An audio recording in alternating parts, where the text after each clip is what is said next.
6.3, we're going to talk about parametric equations and motion.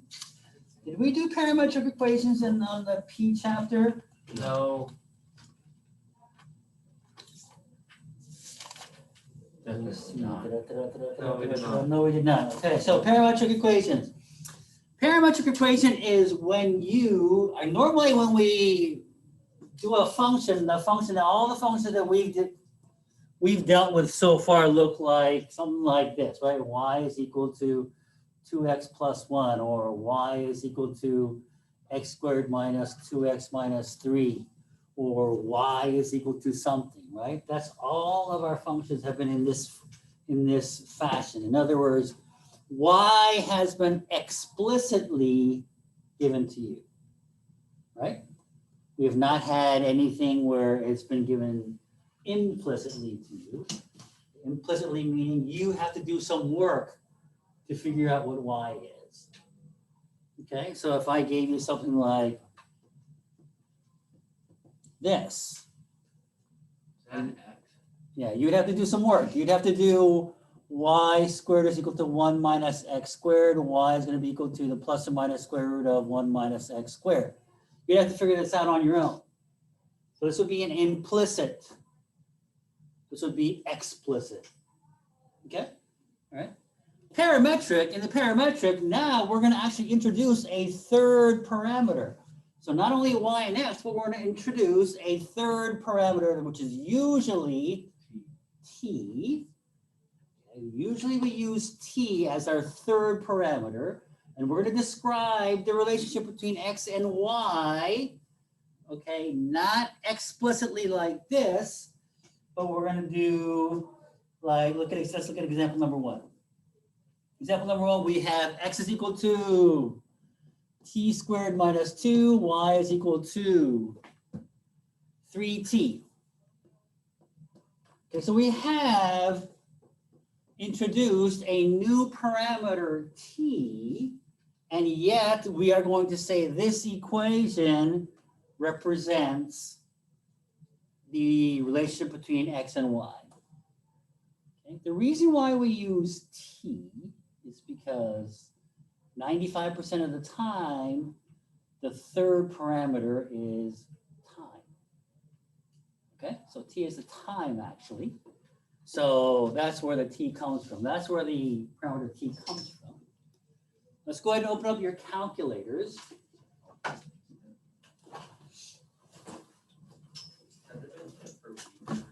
I want you to go to your mode.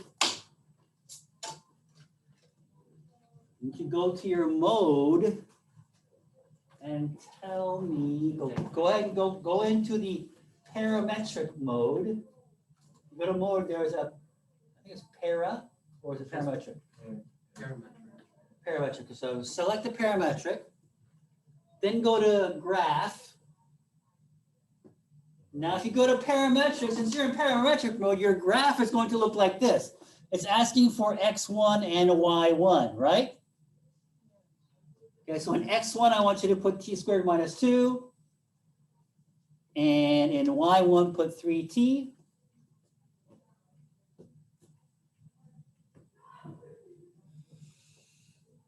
I want you to draw the graph.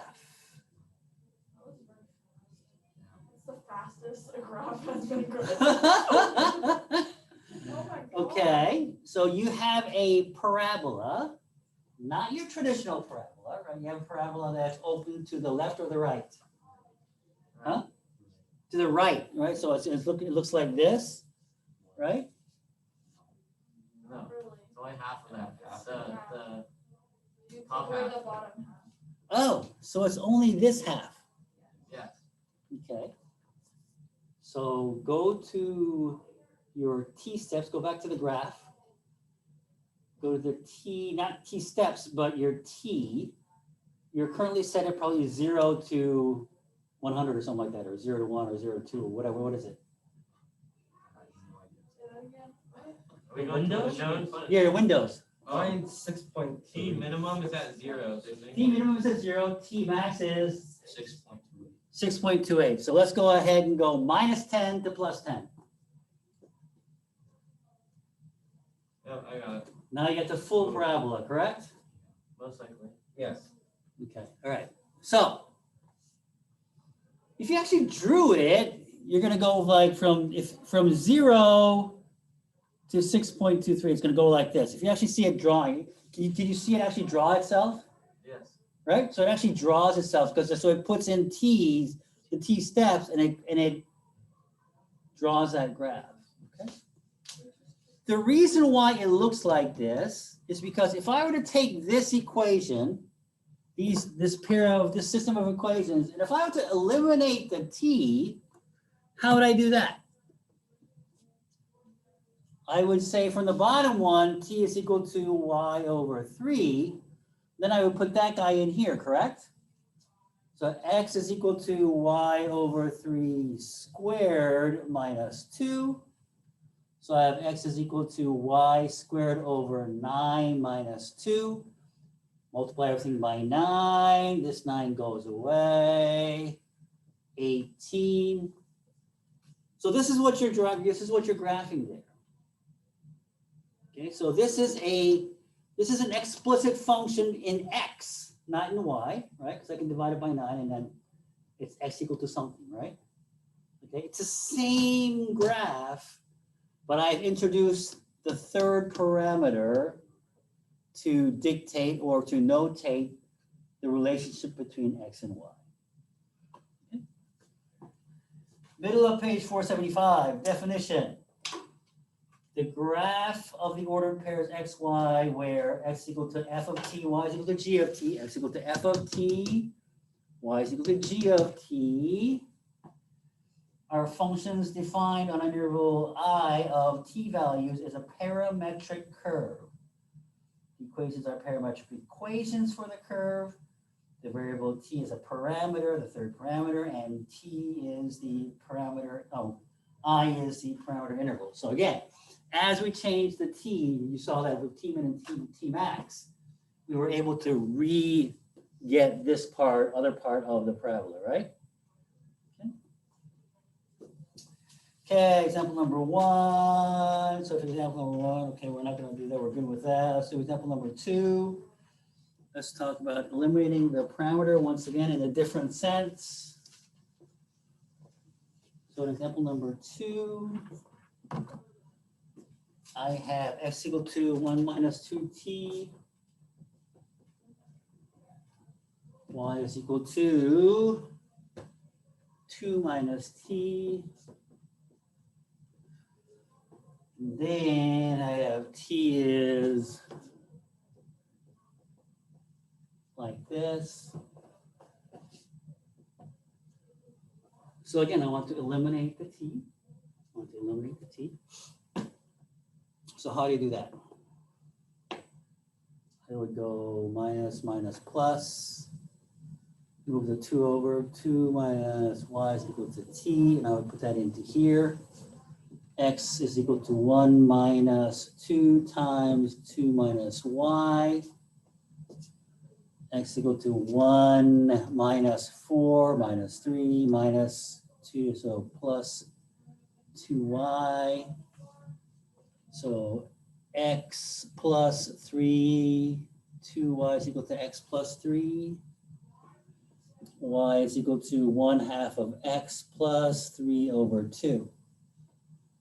So if I were to graph this guy using the parametric mode, I would get a line with a slope of 1/2, the intercept of 2/3, or 3/2, I'm sorry. Did I say 3/2, right? Let's go ahead and do that. Go on in your calculator, see if you can get that. See if you can verify that. Yeah. Did you get it? Okay. What? Is your calculator hungry? It's almost dead. So yeah, It's it's pretty pretty hungry. hungry. It's pretty hungry. I don't know. Do we switch it back to? No, you should be in parametric mode. You have to be in parametric mode. Yeah. X1 is equal to 1 minus 2t. Y1 is equal to 2 minus t. And you should get this line. Did you get that line?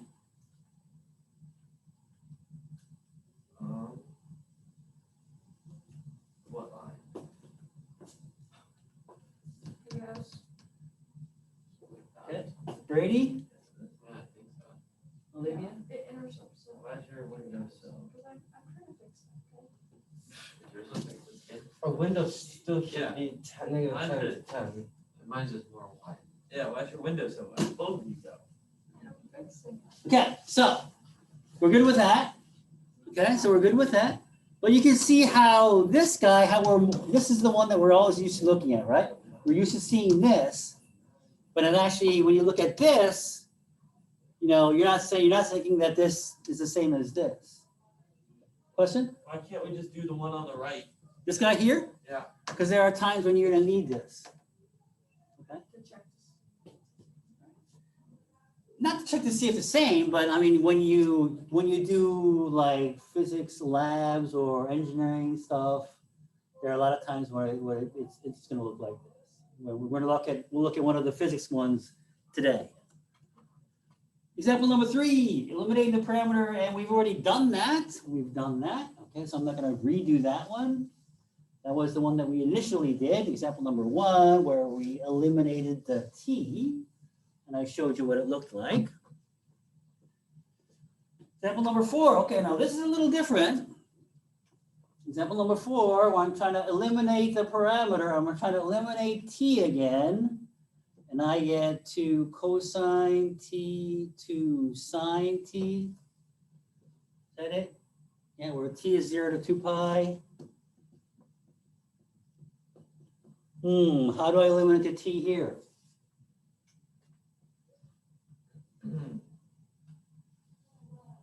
Go ahead and draw it on your calculator first. Draw it on your calculators. Tell me what you get. Oh, I didn't get anything. Huh? Why not? X1 is 2 cosine t. Y1 is 2 sine t. Oh, it's so tiny. Wait, what is it? Is it tiny? Your window should be like -3 to 3, -3 to 3 on X1. Oh, that- Yeah, it's on. If you do that, what do you get? A what? It's just a dot. A die. Surface. It's a circle. It's a It's a- circle. I can't see it. Mr. I Lemon? don't see a circle, but I did. X-min, what's your X-min and X-max? 10. Okay, -2 to, -3 to +3. Oh my gosh. This is taking forever. It's to not graph. visible. I think my calculator's almost X dead. window, -3 to +3. Y window, -3 to +3. Okay. Yeah. It's not really a circle. It's still, wait, what the heck is happening? That is not a circle. It's not a circle because you have your grid No, I put it on uneven. -3. Yeah, when I did that, it just became. It goes a like, line. that's it. A what? It became a line. Is it because the T? I don't know. It looks like this. I put it at -3. That don't look like a circle. No. No, just no. Nobody's getting a circle? I'll do it first. I'll try. zoom in You're doing the more. same thing. I'll do it first try. What did you press? Sure, 100. Take that. Is your t between 0 and 2 pi? Oh, you have to put it in. Oh, you have to put in radians, yes. Well, if you would have told us that. There You it got the is. circle? There Oh, I it got is. the Yeah, I oval. got it. It looks like an oval because your grid is squished. Oh, yeah. now I zoomed in too Right? much. Oh Yeah, my it's god, oval. what in the world? What So, did I do? the Now it's reason all why right. this happens, Still the wrong side. the reason why this happens, and I'll show you how this happens, is I'm going to take this and divide it by 2. Then I'm going to do the same thing here. Then I'm going to square both sides.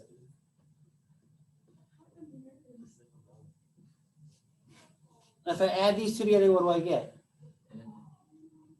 0? What? Add them together. One. Yeah, 1, right? Because it's cosine squared t plus sine squared t, right? So if I'm going to add these two together, it's going to be x squared over 4, y squared over 4 is equal to 1. I multiply everything by 4.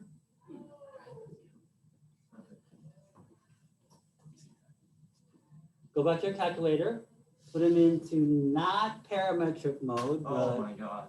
your regular mode. Zero. Oh, okay, never mind. You can't do this. You don't know how to graph this. You know how to graph this? Yeah.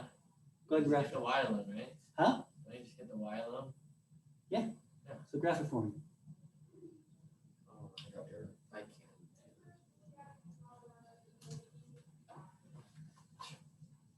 Four minus. You have to solve for y, right? Yeah, that's for 4 minus x. It's half a circle. 4 minus x squared. It's half the circle because you should have done plus and minus. You only graphed the plus. Let's see. So in other words, you should get the same circle. I see. I got understand. half a circle. Because you don't have the minus square root of 4 minus x squared. Why not? I don't know, why not? Plus and minus, but you can't put that, so you have to put two different Correct. I don't want to do that. ones. Okay, you can look Thank you. at mine. Okay, so that's how that works, okay? So we're good with that so far. Somewhat. Now let's go ahead and do the lines. The lines are a little different here. This is a little tricky, and this is one of those things, when I put it on the test, about half of you get it right. I try hard. So it will be on the test. And I always tell people it's going to be on the test, and half of you get it right. I don't know why. For example 4, example 5. So let's do example number 5. We We're know doing it's on the example test number doesn't mean we know how to do it, okay?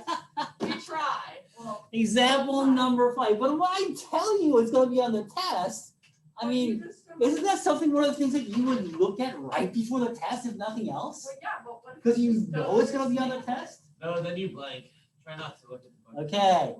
Find the parametrization of the line through points A and B. So I have -2 and 3, -2 and 3, and I have the other point is 3 and 6. So 3 and 6. So this is A and point B, and I want the equation of the line that goes through here. Okay, so I'm trying to parametrize this, okay?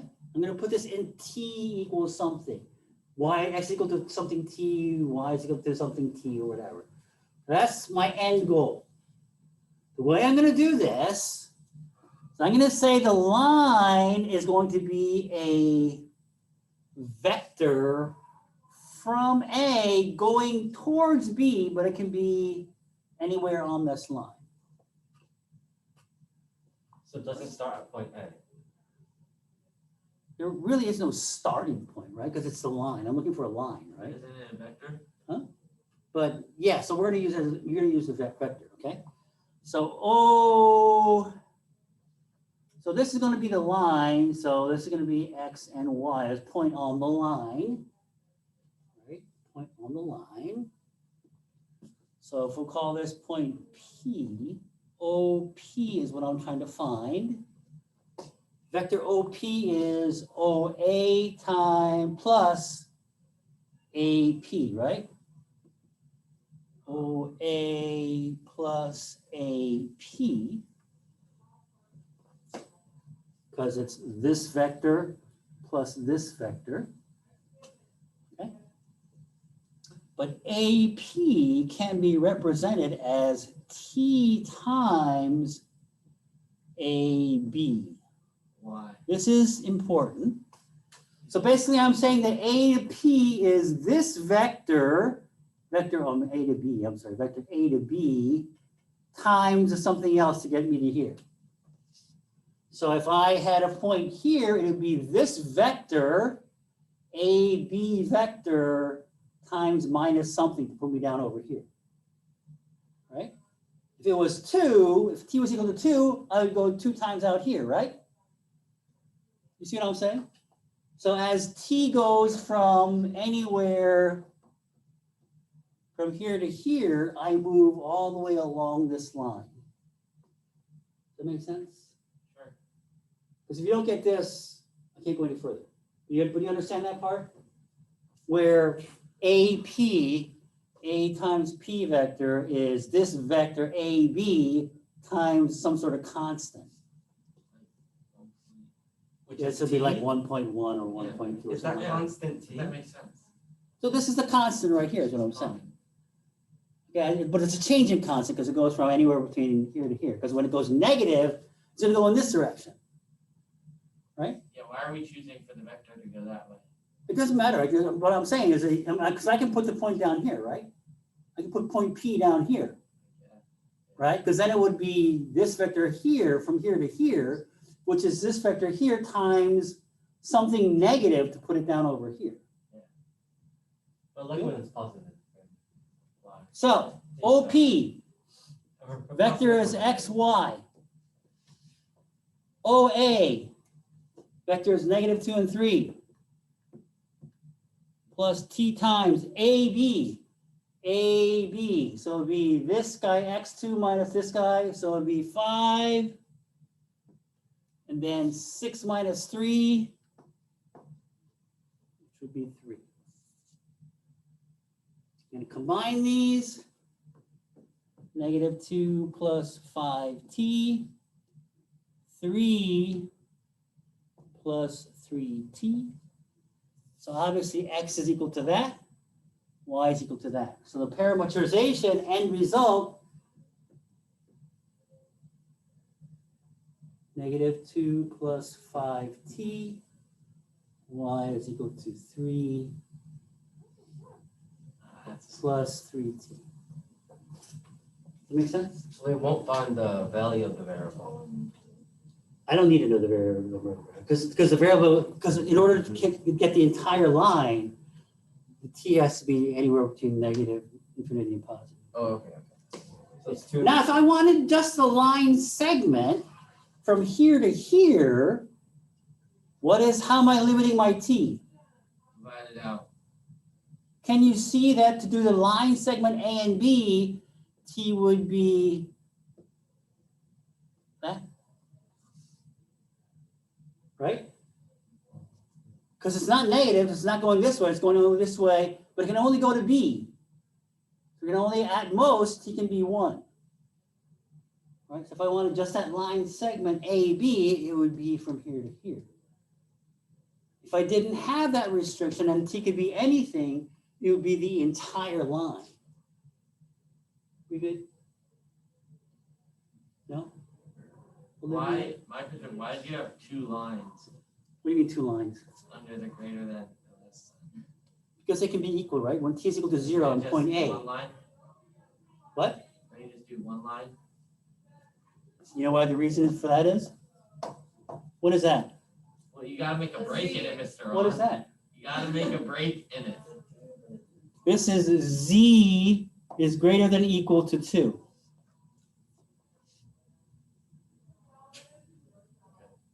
Okay. That's Exactly why I put the 2 lines there. Does that make Well, sense now? if you got rid of the bottom one, I would understand it's not a Z because you left space in it. I don't know why you're doing that stuff It though. also, because it's x's like this, Yeah. I feel like it's faster to go like that. Yeah, because that is x times x times x, whereas this x times x. Can you just use the dot? Yeah. Yeah, I just do use the the dot, Mr. No, Ron. but What's you wrong with- always do the little. I know. Or just That, do- exactly because of that. Or But cursive you don't X. use the A dot cursive for X times? would suffice. Or X squared. Okay, so the line segment again is when you put this restriction on it, it's the line segment, correct? Yes. And that is example number 6. And that's what they're talking about in example number 6. Okay, we're done for the first half. For the first half, there's 10 examples. Bro, what a terrible day.